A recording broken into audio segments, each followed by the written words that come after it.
Guarda, in Siracusa è siciliano come me. La bellezza, secondo me, anche della sua voce, ma della chiarezza con cui faceva aderire la parola alla efficacia espressiva del volto, danno la sensazione che lui partorisca il personaggio. Azione.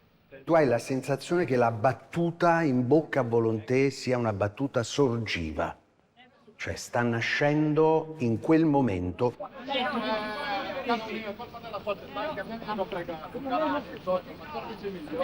Sulla spinta di un lavoro di cui si è ingravidato, se vogliamo restare in questa terminologia, per molto tempo prima preparandosi alla parte.